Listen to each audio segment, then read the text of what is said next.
Henley with Pleasant Hill Historians, and the presentation this evening is going to be North Hill Historic District by Sarah Small.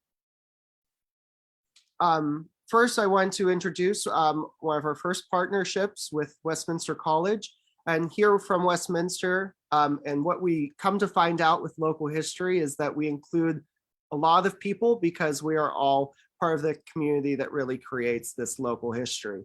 So with next up, we have Dr. Christy Nelson. Christy? Yes, hi. I am the co-chair of the Young Alumni Committee on the Westminster Alumni Council, and I'm really excited to support this event and to hear from Sarah tonight. So as part of the Alumni Council, we have several events that are coming up and that we're supporting Westminster on. The first is that there is a virtual holiday market with all alumni-owned businesses for holiday shopping.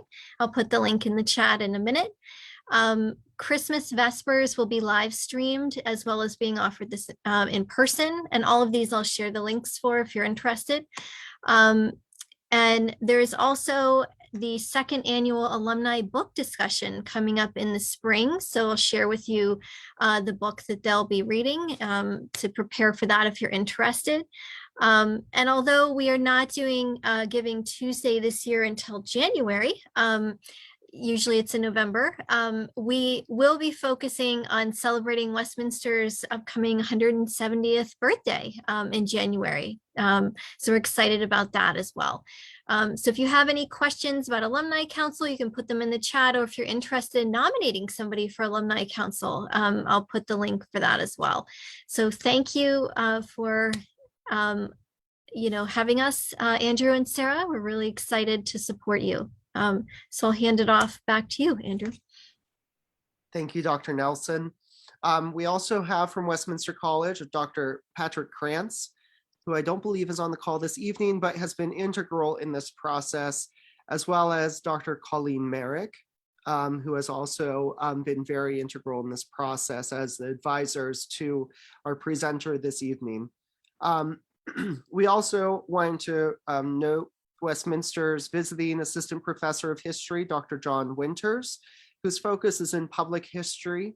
Unfortunately, he's unable to join us this evening, but has participated very heavily in the last 3 presentations.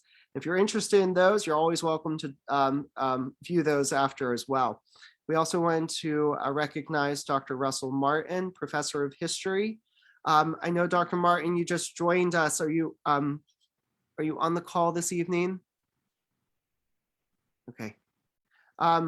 Well, he will be tuning in. I think he's just joining again, but I'll have him reach out afterwards, and then we'll be able to talk about kind of what Westminster's History Department has planned for us in the future.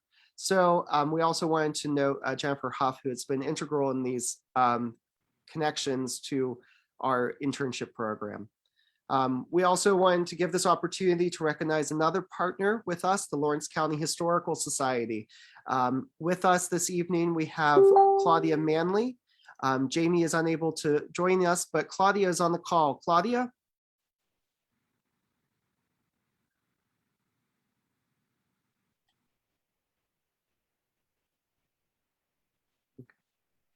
So I'll give just a quick spiel. So the Lawrence County Historical Society I'm on the board there, and we'll jump into that. But the Historical Society was started around 1938, which recognized its 80th anniversary about 3 years ago. It's been integral in our community in documenting a lot of the history that we have presented in the last 4 presentations, as well as this presentation, including there are a lot of volunteer opportunities at the Historical Society, and if you haven't visited, there's a lot of opportunity to learn more about your community if Lawrence County is your community.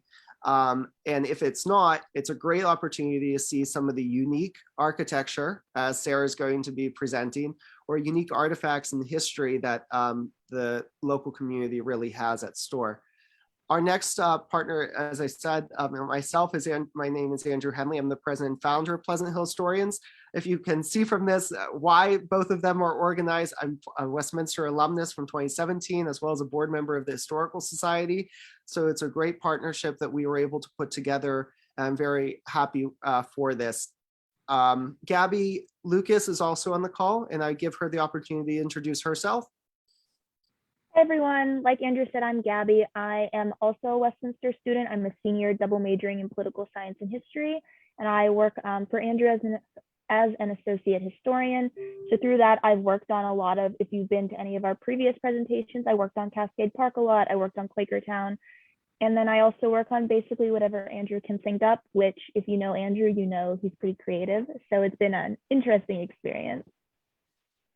Awesome. Thank you, Gabby. And I wanted to note that Gabby has actually been a co-author in 2 of our publications and has been integral in that process to successfully register the Cascade Park on the National Register, which is now eligible for that registration. We've also partnered with the Museum of Modern Art, the Society of French Protestantism, the Louise de Silva Ribeiro Public Library and Regional Archives in Terceira, Portugal, the Yon Departmental Archives in Auxerre, France, the Huguenot Museum in Rochester, England, the Pennsylvania Historical Museum Commission, the Lawrence County Government, the Arts and Education at the Hoyt, the Lawrence County Historical Society, City of Newcastle, Sense of Connection, Youngstown State University, Slippery Rock University, University of Pittsburgh, and Carnegie Mellon University. Through our programs at the Pleasant Hill Historians, we provide internships to individuals from Chatham University, Clarion University, Duquesne University, and of course, this evening, Westminster College.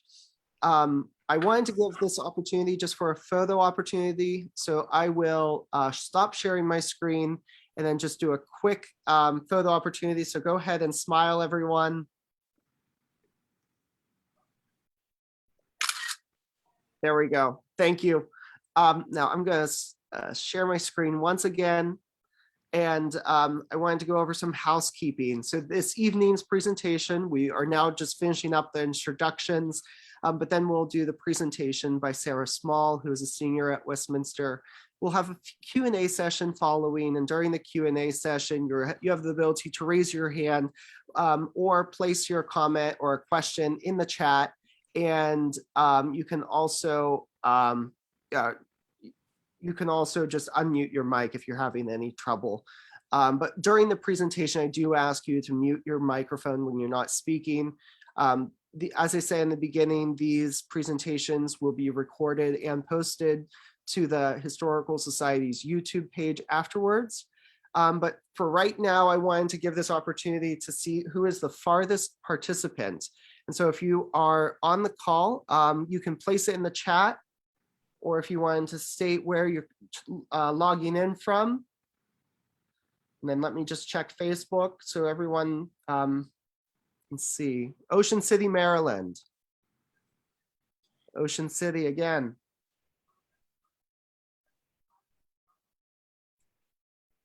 Let's see. I know I'm in Newcastle. It's not going to be that far, but we have somebody else from Newcastle joining us. We have Washington, D.C. and Newcastle. All right, Newcastle. Here's one, Kalispell, Montana. So we have Montana being one of the furthest so far. So I think right now we have somebody tuning in from Montana and Hermitage, PA. Last 3 presentations, we had somebody tuning in from Sydney, Australia. I appreciate you all.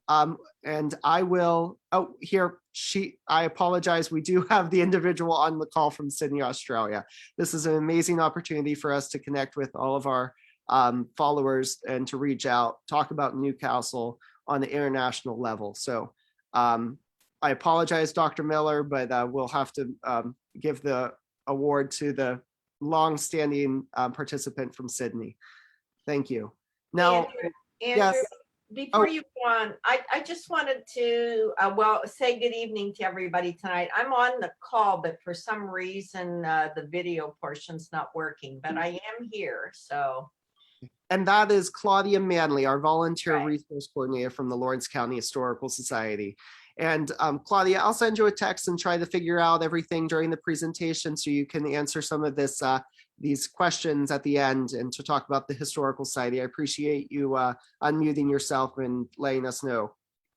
All right, Sarah, I'll give the screen to you and you can begin your presentation. Thank you. Dr. Martin, before I share my screen, I like to joke. All right, everybody. I just want to say thank you all for coming. As Andrea said, there's a lot of thank yous to be made.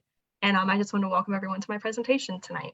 So we're going to be talking about the North Hill Historic District in New Castle, Pennsylvania. So my name is Sarah Small, and I'm a Westminster College senior. My major is environmental science and project management. And this is an interdisciplinary major. So basically it's a mix of science and business. So I'm pretty heavy in the sciences, biodiversity, chemistry, and things like that. But I'm also pretty heavy into business too. So I'm taking organizations and leadership, management classes, and project management classes. I also have a minor in public communications and leadership, and I've held a couple positions on campus and with Andrew doing a lot of marketing work. So that's kind of how I fell into this internship. So it's not really a traditional route for me to go, but it kind of made sense. I was a super big history buff in high school. I was president of Civil War Club, went on a lot of different camping trips to national battlefields like Antietam every year. So I've spent a lot of time, looking at my own genealogical research for my family as well, through the honors program at Westminster as well. So that's like public memory and things like that.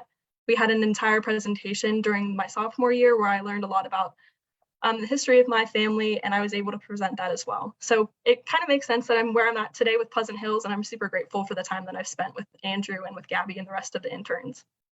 So the North Hill Historic District intern started in the spring of last year. So Andrew gave me a call and told me that he had this super cool project in mind for the North Hill, and he wanted to see if I'd be interested in working with him. So I began this project with Bethany Funk, who is a graduate student from Duquesne University.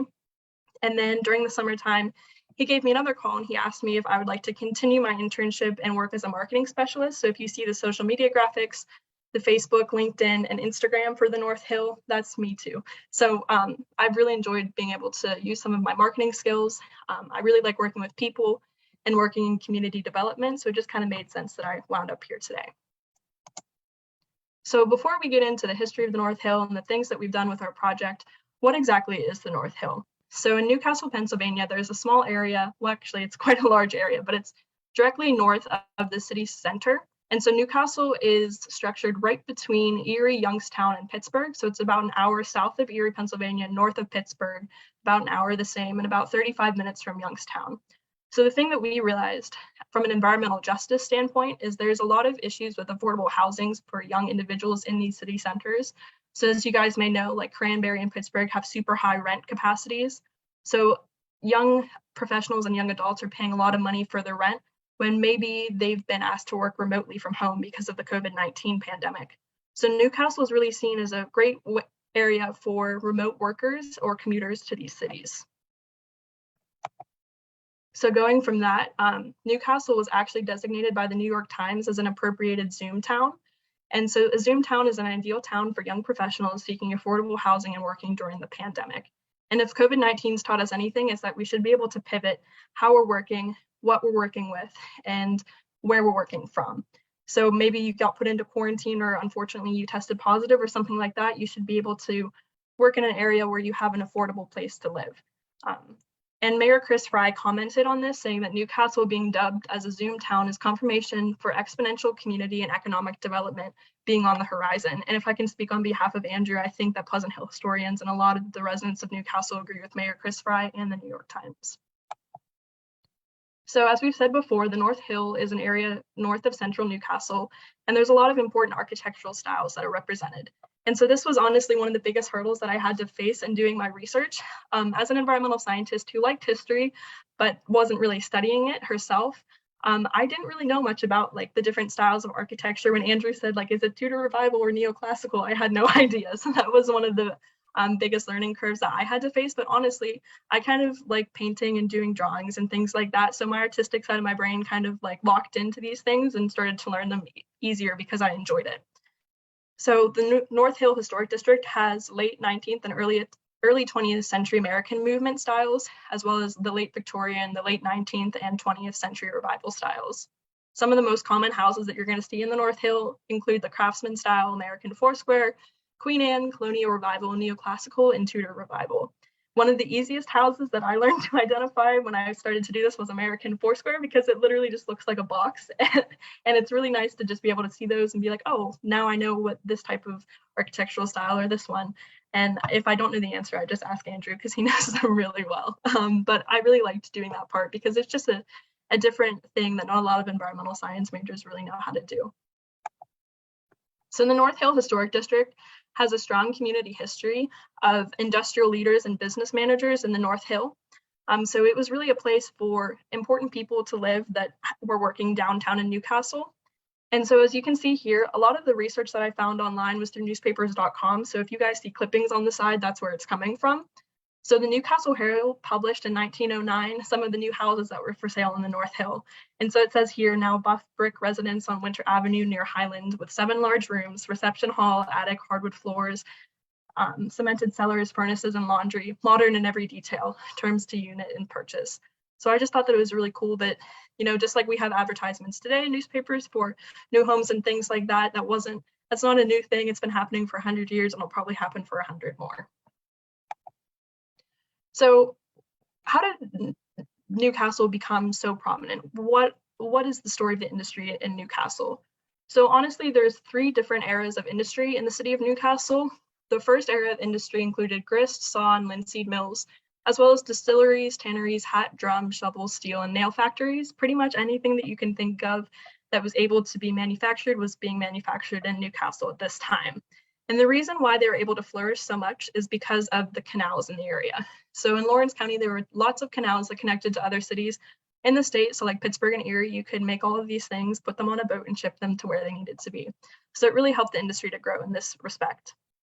The second era of industry in Newcastle was really spurred by the growth of the railroads. So instead of being able to put things onto a boat and ship them places, now you can put them on a train and ship them places. But the good thing about trains is that they can hold a lot more than boats. So now you're able to make things that are bigger and heavier and ship them across the country. One of the biggest reasons why industry was able to flourish during the 1890s was actually a tariff act that was imposed by William McKinley, the president at the time. So he created a tariff on all imported tin plates in 1890. So basically it made any imports of tin plates more expensive for the consumer. So George Greer and other investors in Newcastle opened the Newcastle Steel and Tin and Plate Company in 1893. And what's most significant about the Newcastle Steel and Tin and Plate industry was that this company was actually the largest company in the world at the time. So if you looked across a whole bunch of different newspapers all across the country, they were writing about this mill. So in 1896, I found this cool article from Pomeroy, Iowa, talking about the Newcastle Steel, Tin and Plate Company. It's kind of a mouthful once you say it 3 times. But the largest tin and plate works in the world are located in Newcastle, the Newcastle Steel and Tin and Plate Company. This company has not only the largest capacity for production, but also has the greatest number of hot mills in any one plant. The annual capacity of the plant is 750,000 boxes of icy tin, weighing at 108 pounds apiece. So this wasn't just a Newcastle thing, this was a national thing. People understood that Newcastle was really up in its game for different industries, especially because of the McKinley Tariff Act. So the third industry era in Newcastle that we began to see was probably one that you guys know the most about, and that's going to be the steel industry. So in the early 1900s and late 1890s, we started to see more steel manufacturers pop up. And one of the most prominent steel manufacturers was the Pennsylvania Engineering Works in 1899. And this was headed by Edward King and Edward Newton Knoll, who both had residences in the North Hill. Another important aspect of Newcastle's steel industry was the Shenango China Company. And during World War I, there was an increased demand for iron, tin, and steel because of the manufacturing to create everything that was necessary for the war. And Newcastle played a big role in providing those manufacturing needs. But then, of course, the Great Depression began to halt the growth of the city between 1930 and 1940. You can see here this photo of the Pennsylvania Engineering Works during 1935. And unfortunately, this large structure was demolished in 2013 in the city of Newcastle. So now that we understand the North Hill Historic District, where it's at, why it's important, and the different industry eras of Newcastle, why are we doing all of this? So Andrew came to me with this idea, as I told you guys, in January of last year, to create an open source website for the North Hill Historic District. So the North Hill Historic District is registered as the third largest register of historic places in Pennsylvania, with over 1,800 structures.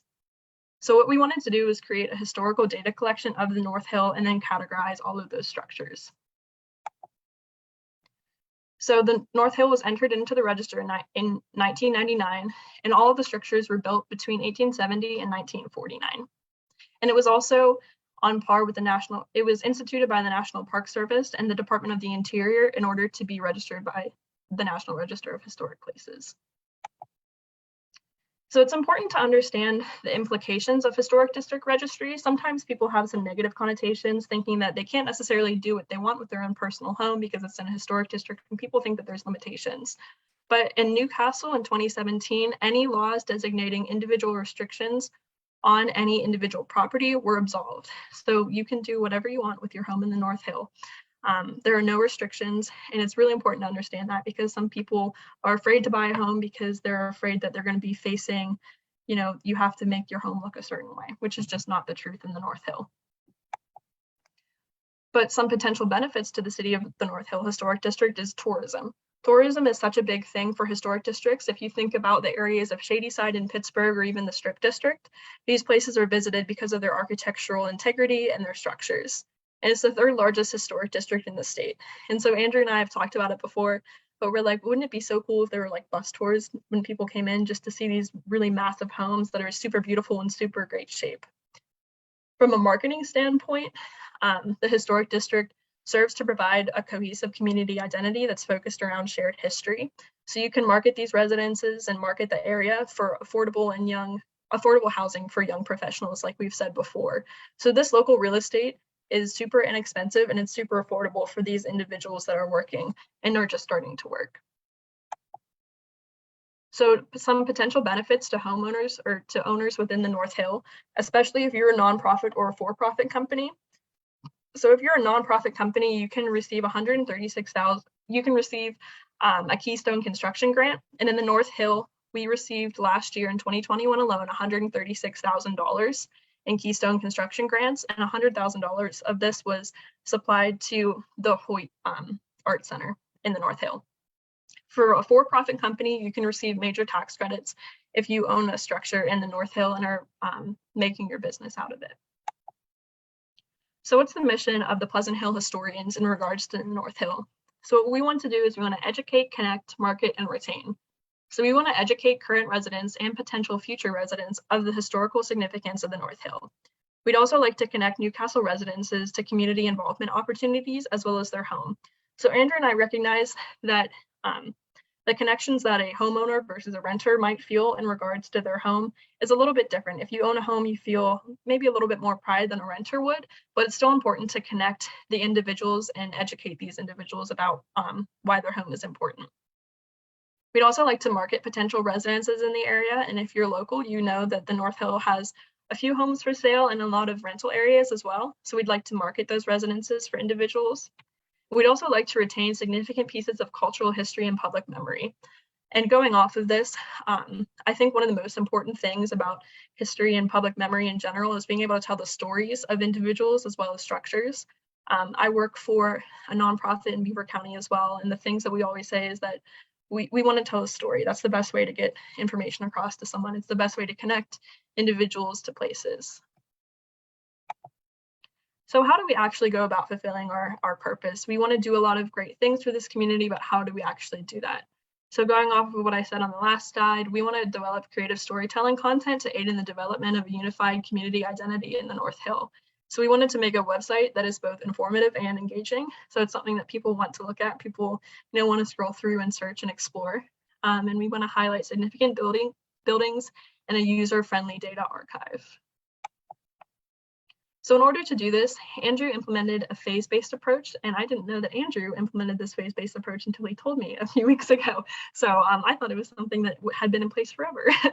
But Andrew made this really awesome map that was used with geospatial referencing to prioritize the large district for our research. Because there's 1,800 homes, we simply just cannot do 1,800 homes in like a night. So we have to go through and take it bit by bit and chunk by chunk and work patiently.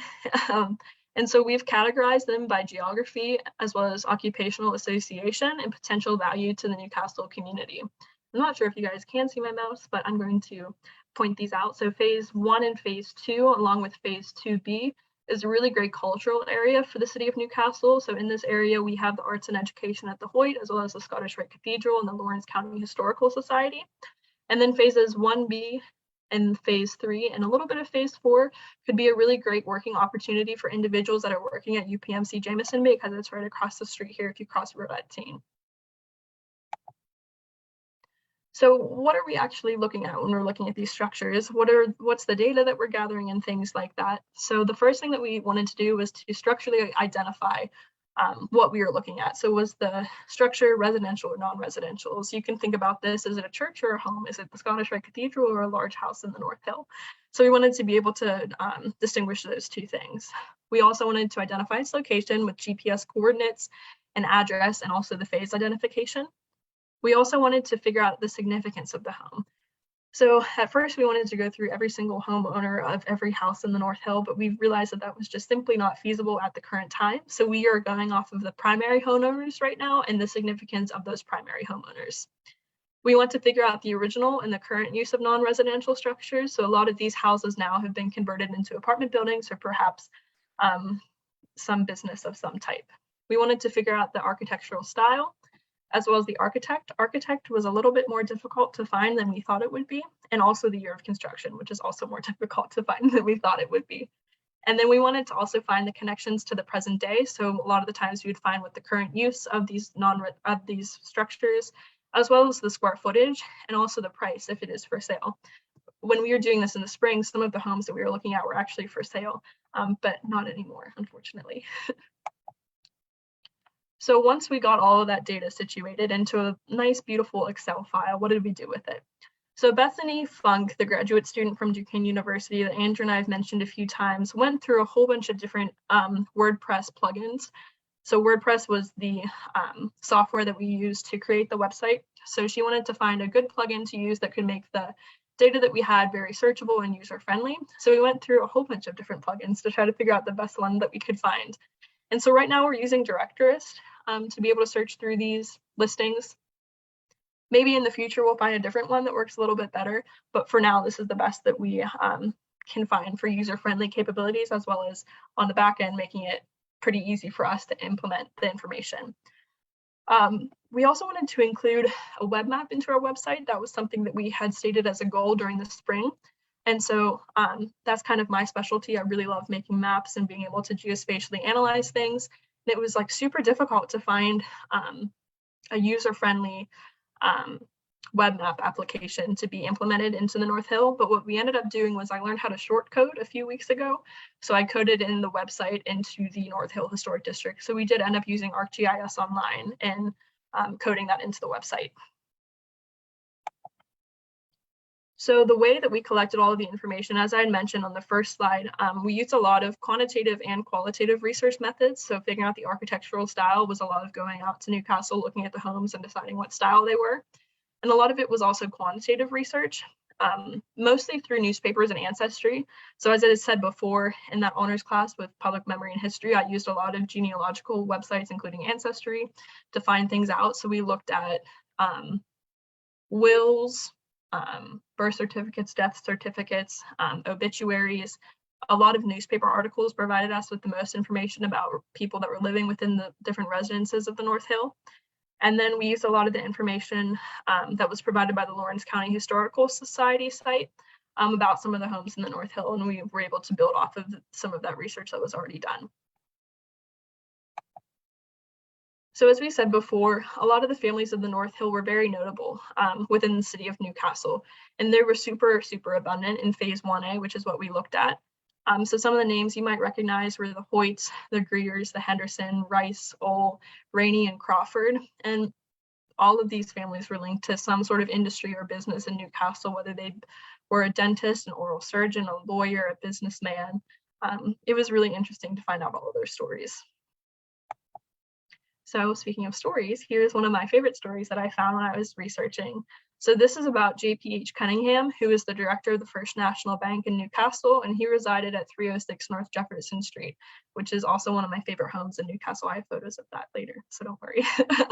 And so on February 6th of 1915, this little article was published in the Newcastle Herald, and it's just a small blurb, but it made me so happy when I found it. It was like a needle in a haystack finding information about JPH Cunningham on the Newcastle Herald on newspapers.com. But it said that a silver mesh wrist bag on either Highland or Hazelcroft Avenue was lost on Thursday. The finder may please return to JPH Cunningham at 306 North Jefferson Street and receive a reward. And this to me just goes to show why I found so much joy when I was doing my research, because I was able to connect these super beautiful homes with the people that once lived in them. And here's another small snippet article about JPH Cunningham. You can see his name mentioned right here about being on the board of directors for the First National Bank in Newcastle. And this is from 1908. This was by far my favorite article that I found during my research. So this is about Mrs. N.J. Nail, who resided at 312 North Jefferson Street. And this is an article from the Newcastle Herald in 1913. So I'm going to read to you guys the second paragraph here about a gift that she was given.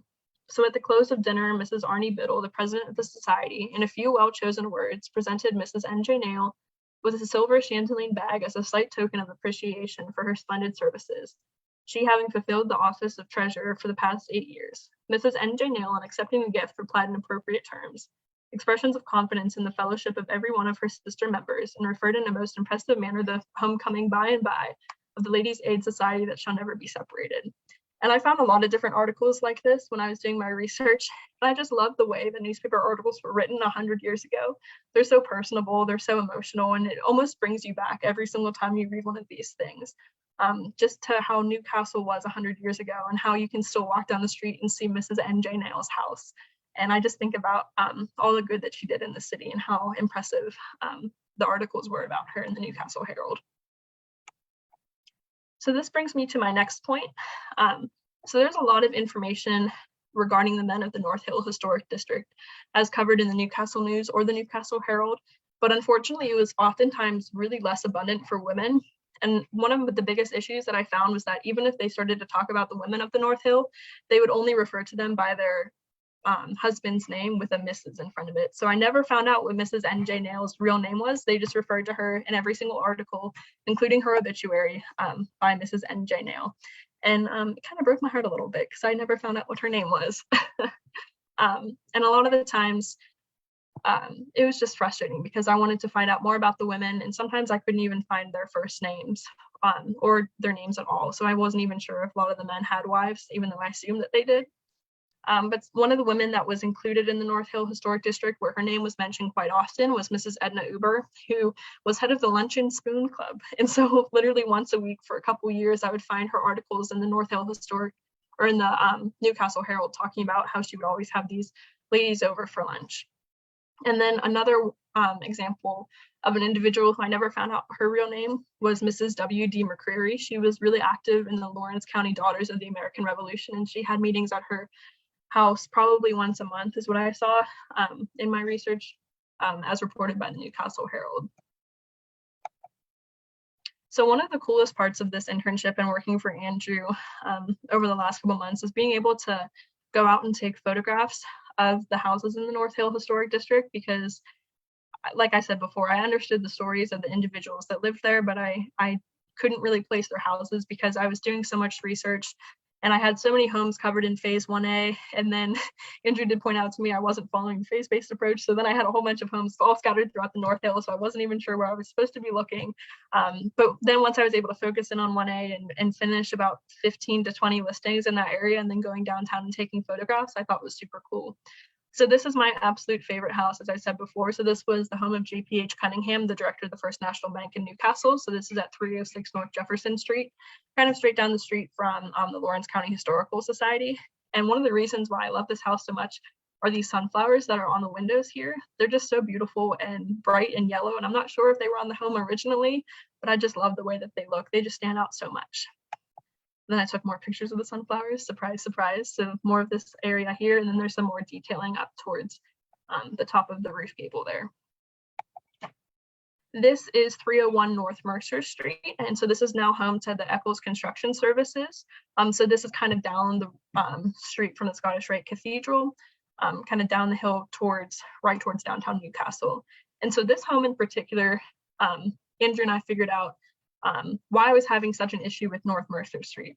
So at first I thought this was the home of the Hannahs, and then Andrew did point out to me that this was a Clendenin home. And the reason why I was so confused was because they actually shifted the addresses on North Mercer Street sometime during, I think it's post World War II. And so when I was doing all my research, I was researching this 301 North Mercer Street that was inhabited by the Hannahs, but the Hannahs weren't super involved in any, big industry or, very large industry that would equate to such a large home in the North Hill. So I was super confused when I went and took pictures of this house. I was like, Andrew, this doesn't make any sense. And then he pointed out to me that we were pretty sure that they shifted up the street or something like that to make the addresses different. So that's something that I get to look into a little bit more in the coming months. This is another one of my favorite homes in the North Hill. So this is 103 East Lincoln Avenue, kind of straight across from the high school, kind of by the Scottish Rite Cathedral. And this was home to James G. Wood, who was, I believe he was either a lawyer or a dentist. Sometimes I get confused because there were two single men living in the North Hill that had kind of these smaller, they looked like single family dwellings comparatively to the other large homes in Newcastle. And this house kind of reminds me of the Thompson House at Westminster College where I lived, which is also on the National Register of Historic Places, kind of with the same porch atmosphere, the porch on the second floor, and kind of the nicely pitched roof and things like that. And this is currently serving as a private residence in the North Hill. And I'm very jealous of whoever lives there. This photo here is of a very significant building in the North Hill.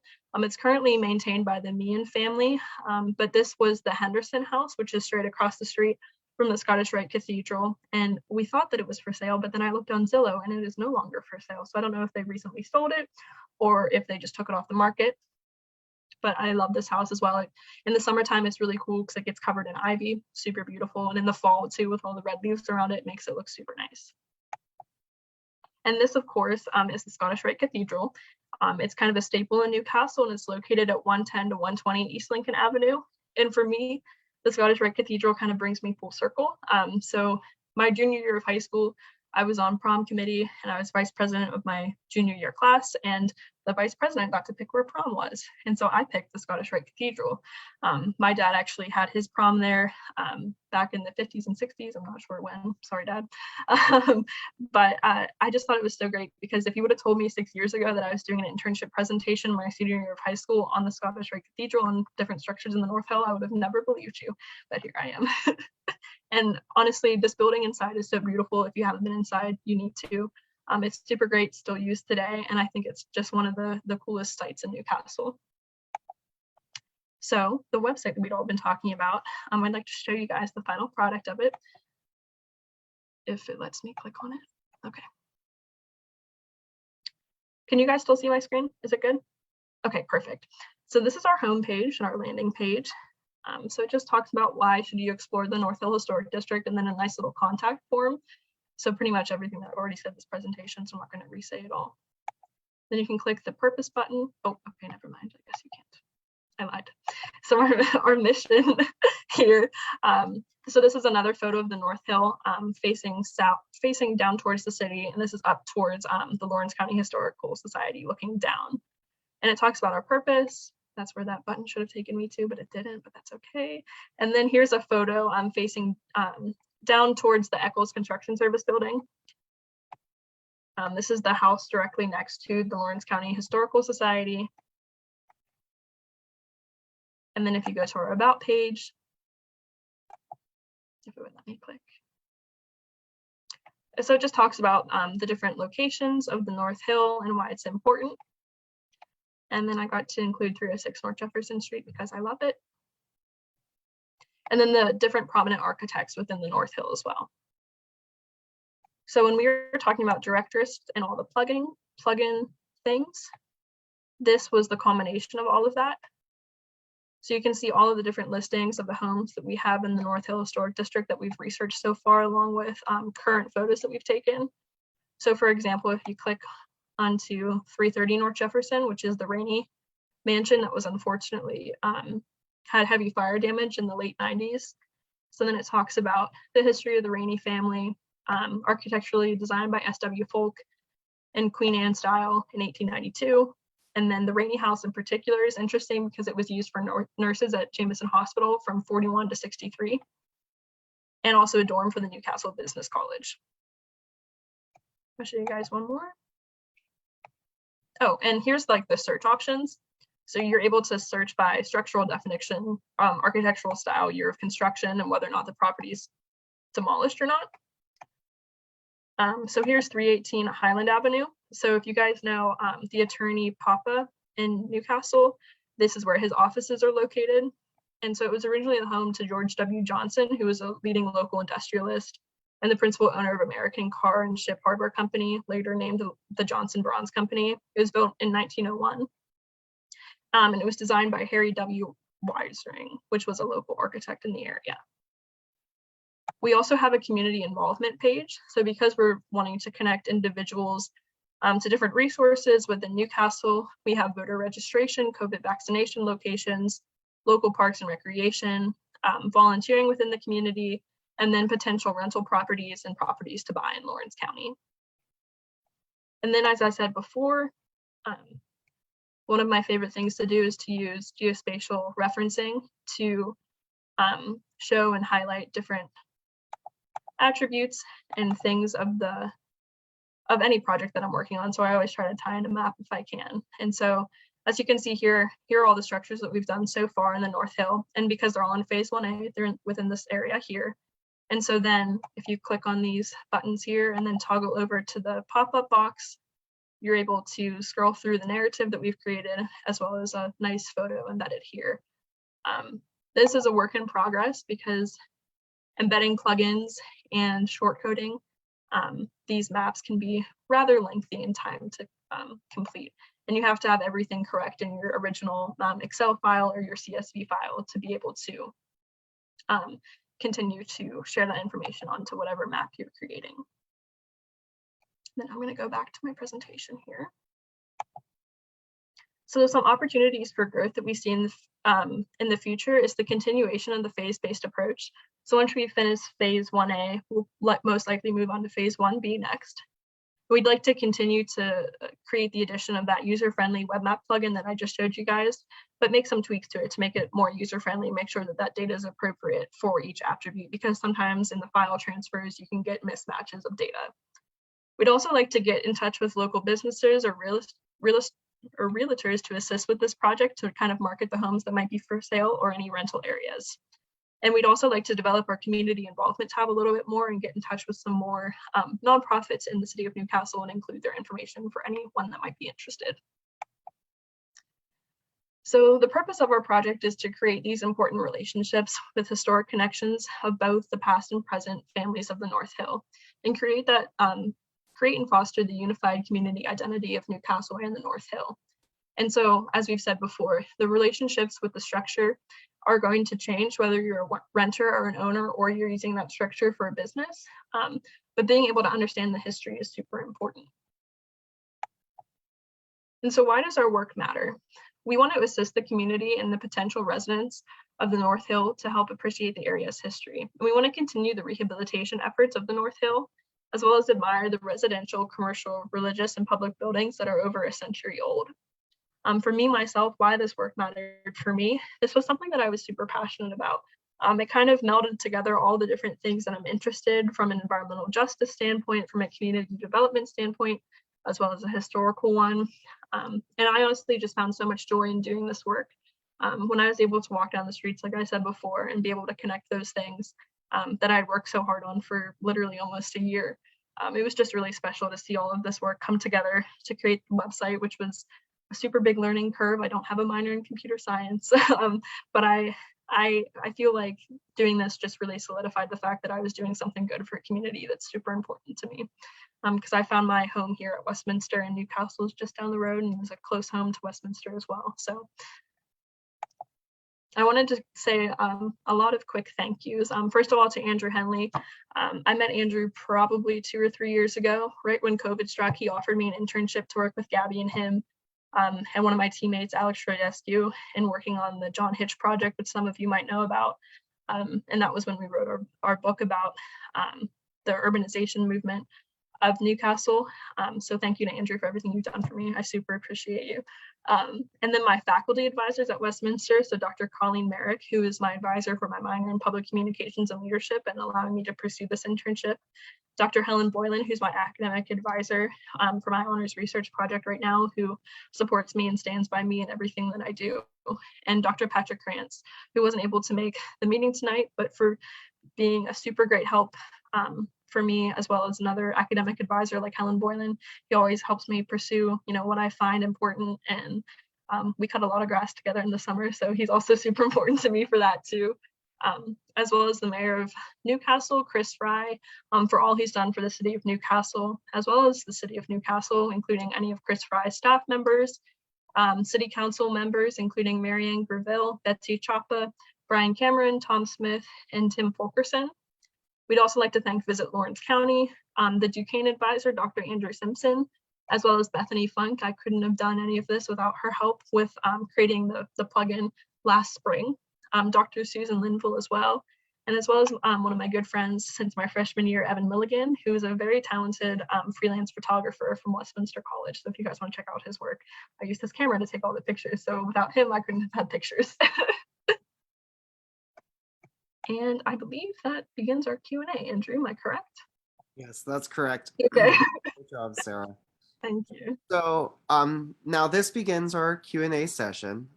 If you have any questions, you're welcome to raise your hand, or if you want to throw it into the chat, I can always call on you. I think Sarah did a great job presenting this evening, and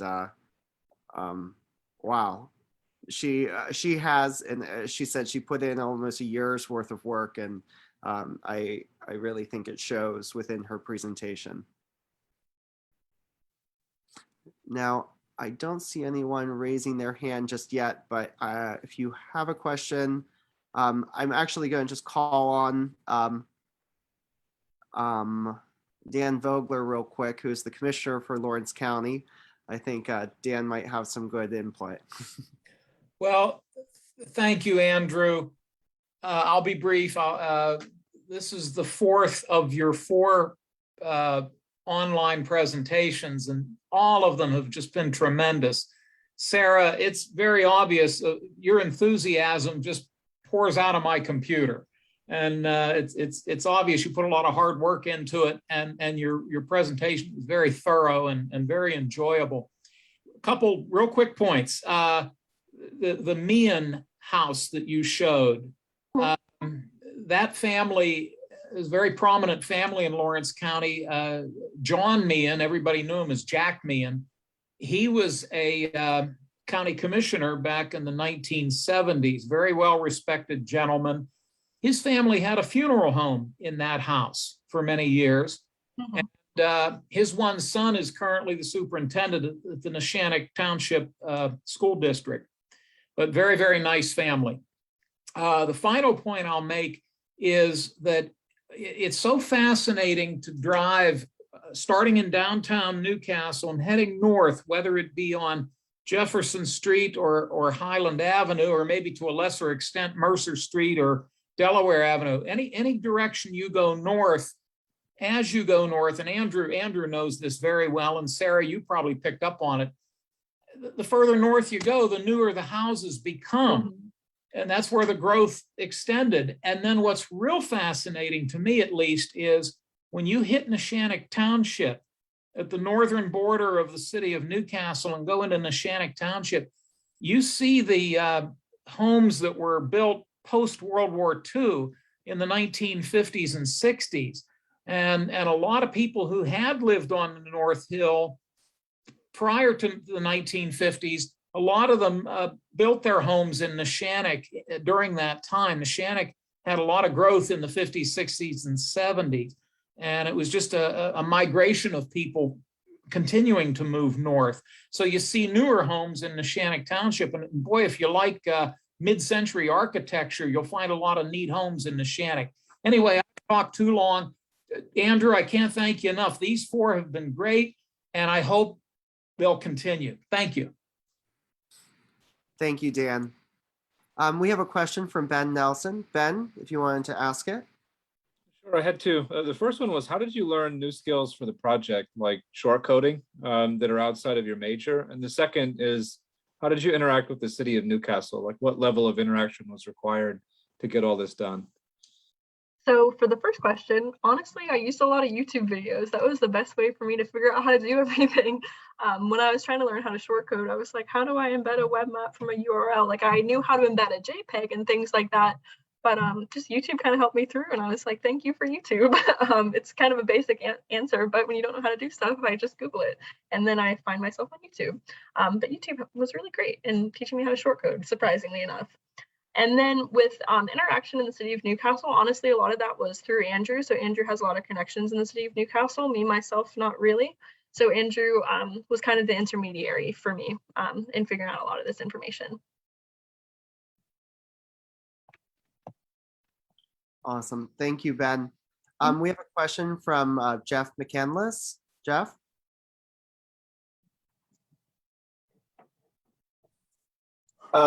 Thanks, Andrew. I typed my question there, but because I'm having some internet issues. Sarah, your passion for this really shows through, and it's really easy to get excited about somebody who's very passionate about their work and the results of their work. So thank you for sharing it. It's wonderful. I'm just curious, and maybe I missed this, you covered it earlier, but how many hours would you estimate that it took you to conduct your research and to summarize your findings from your research and then prepare this presentation? I imagine you probably went through multiple drafts of it, but I'd just be curious to know what this passion translated into in terms of a level of efforts. Thank you. Yeah, that's a really great question. Oh geez, I can't even begin to estimate the amount of hours. Well, and the issue is that I really enjoyed doing it. So sometimes I would say, okay, I'm going to sit down for an hour and figure out this historical significance of the family that lived at XYZ Street in Newcastle. And then it would lead me down an ancestry and newspapers.com rabbit hole for like 3 hours until like 1 o'clock in the morning. So honestly, I did my best research work at night. So after I'd be done with, I'm a student athlete at Westminster. So after I'd be done with a full day of classes, maybe a lab for environmental science, meetings in the evening and practice, and then I'd come home, eat dinner. And then from maybe 8 or 9 at night until midnight or 1 in the morning, maybe once or twice a week during the spring semester of last year and into this year. So I can't even begin to estimate the amount of hours. But for my presentation itself, honestly, once I had all the data put together and organizing through that data, the presentation was pretty much a breeze to put through. But honestly, the most time-intensive part was the back end, the data collection. But once I had all that data, I had it in multiple spreadsheets throughout my computer and on my Google Drive. But then once I could go through all of that and organize it, it was pretty easy to put together. Okay. Well, thank you. I know what it's like. Sometimes if you get really involved in a project, it's easy to just kind of in it, immerse yourself in it. Ben Nelson, please note that for the first time in my life, somebody said I asked a good question. So, So noted. Awesome. We have a question of somebody raising their hand. The user is JEREM_001. Okay, my name's Jerry Moon Heckler. I know Andrew from yoga at Cascade Park, and I'd like to thank you for inviting the public because I've really enjoyed everybody's presentation. I'm in Sue Linville's writing group. She does Pokeberry Press, and she wrote books about the historic district also, and they're very interesting. And she also publishes a book called The Keep. If you're not familiar with it, it's all about stories about Newcastle. And I've written several of them about Cascade, and they just cover all different aspects of Newcastle. So you might want to check into that. But again, thank you for inviting the public and enjoyed everybody's presentation. Thank you. I appreciate it. Thank you, Jerry. I wasn't sure if that was you or not. Great. We do have a question from Dr. Nelson. Christy? Yeah, so I might have missed it, but How did you select which of the houses or areas within the region you're looking at to research? Was it age of the house or just, how did you select them, I guess? Newcastle has so many beautiful houses. know. And that's what made it so difficult, honestly, because Andrew had sent me the phase-based approach during the spring of last year. And then I just would start Googling houses and falling into the rabbit hole of research and data collection about those houses. And Andrew would be like, Sarah, phase 1A. I'm like, okay, phase 1A, I'm sorry. And then I'd go back to phase 1A. Then within the phase 1A itself, honestly, I would just start on the street and go on like Google Maps and you can see the little structures. And I would just, okay, I did this house. I'm going to do this house, then I'll do this house, then I'll move a street over. This house, this house, this house. So it's just kind And of is phase 1A a location within Newcastle or it's an approach? Sorry, I'm not So not it's- local, so You're okay. So what Andrew did was he created a phase-based approach for the North Hill. So we took the North Hill and separated it into 6 sections. So when we're talking phase 1A, it's a section of the North Hill. Does that make sense? awesome. Yeah, it does. It's awesome. So I really enjoyed, and like everybody else said, I really enjoyed your presentation. And I also really liked how when you talked about some of the houses, you showed us pictures of them because even though I don't live locally, I have seen some of them. So it's very excited. So great Yeah. job. Thanks. Thank you for the questions. Are there any other questions? If you want to even unmute your mic to ask the question, you're welcome to.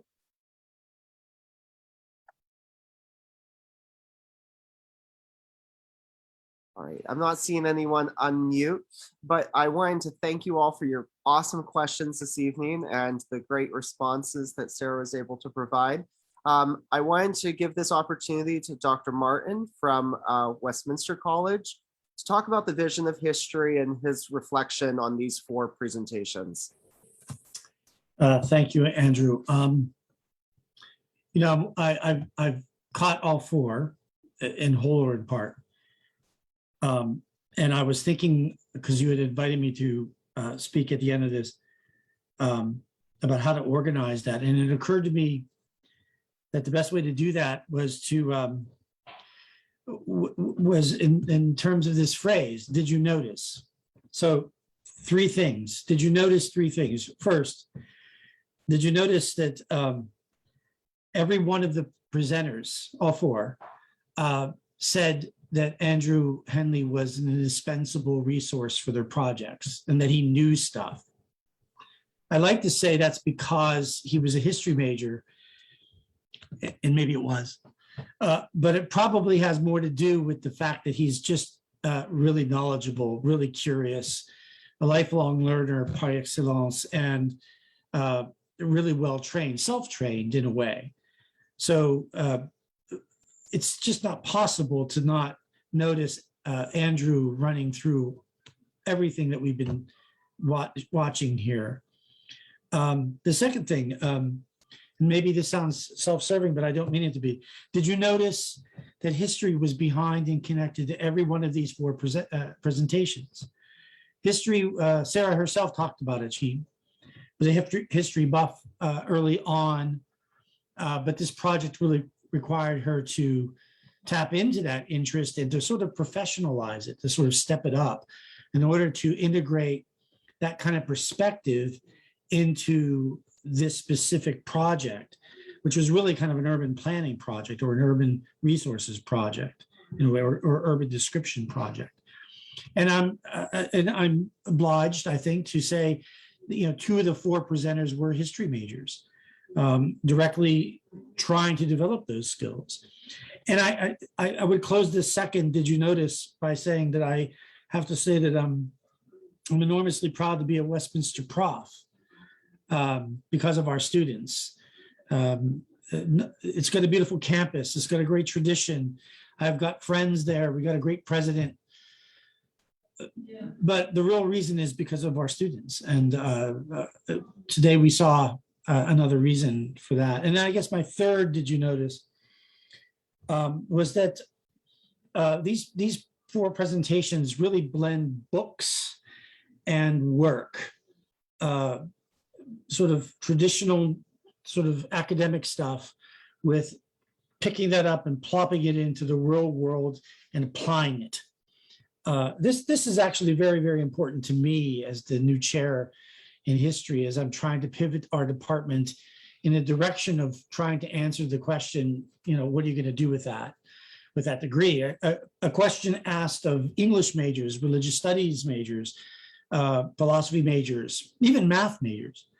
And I think that I hope you notice that we're supplying an answer to that in these 4 presentations. And I think here also, it's impossible to think of what we're doing here without thinking also of the analyst program and the professional networking symposium that Ben Nelson has been so important, and Christy Nelson has been so important in creating, along with some others. And then I think it just bears repeating. It might have slipped by everybody's ears a little bit, but Sarah said something that I think, is a motto for us all. She said, and I wrote it down, I found my home here at Westminster. She said that. So have I. And that's the reason why so many good things are happening.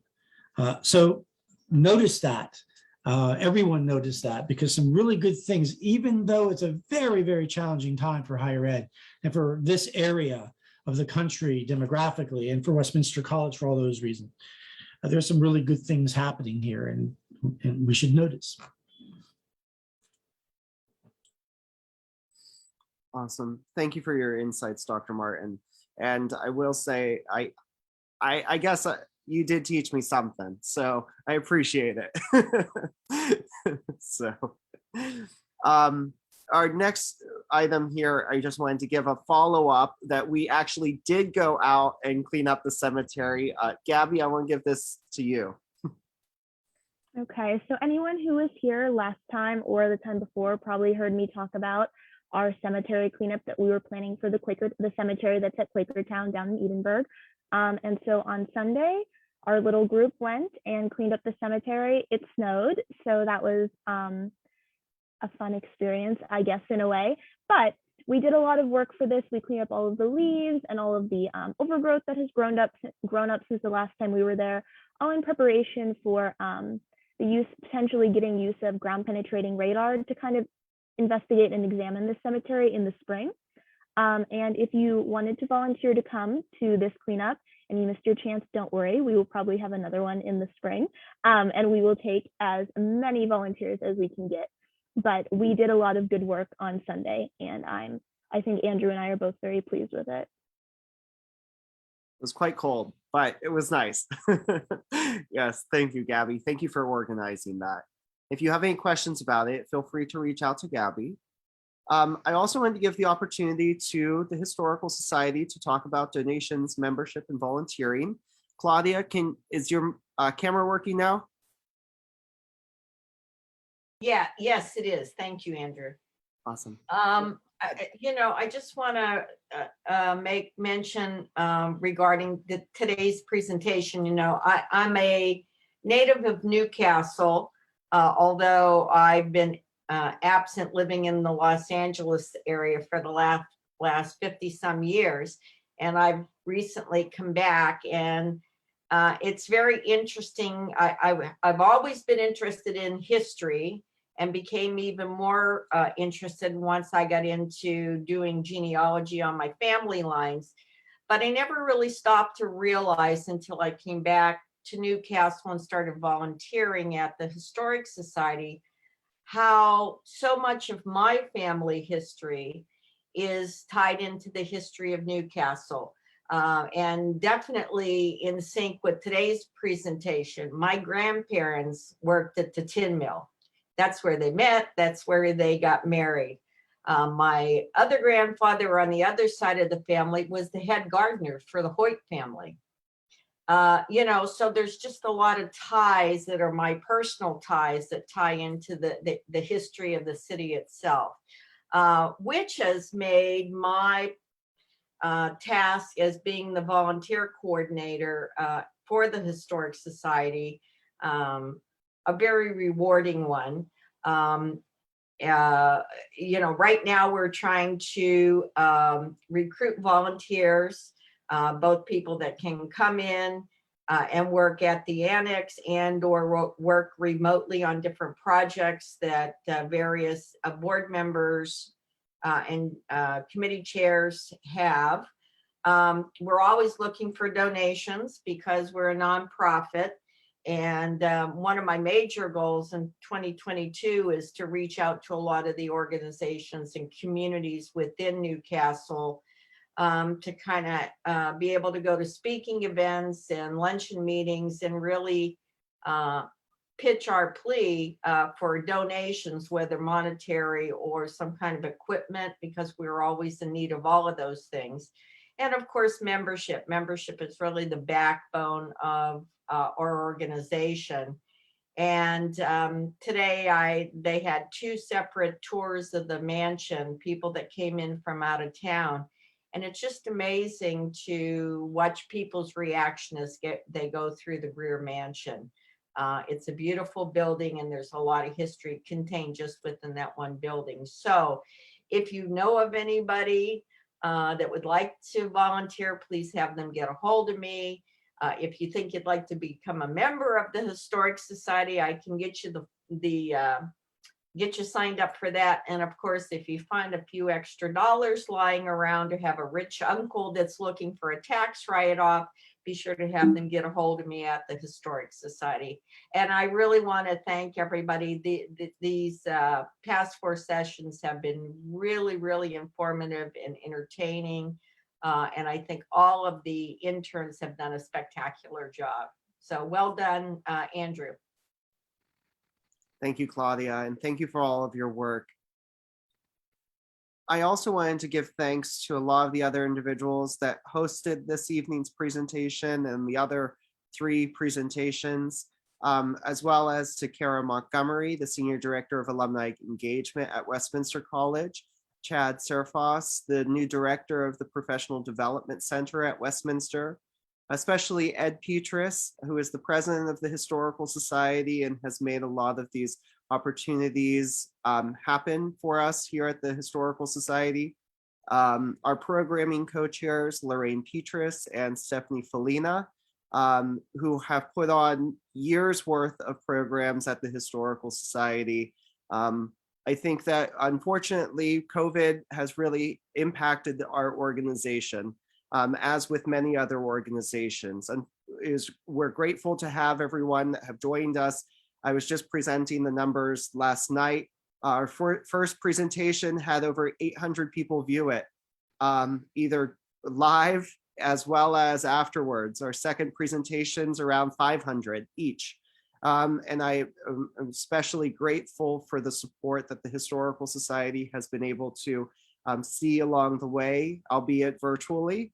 I think that what the programming co-chairs have really offered is to showcase the diversity of Newcastle through inviting presenters to the Historical Society to give these presentations and lectures. So I wanted to thank them especially, as well as to Kathy Wisniewski, our former administrator of the Historical Society, who has been integral in this process, as well as with Jamie Jones, our new administrator at the Historical Society. Their support and gratitude throughout this has really been a great help. And so thank you all. Thank you all for joining us. Thank you all for attending. And I hope that to see you again on a future presentation, whether it be with the Historical Society, Pleasant Hill Historians, or even Westminster College. I think this is an emblematic of a great partnership that we can have, partnering academia with local businesses and nonprofits. So again, thank you. I appreciate you all, and have a wonderful evening.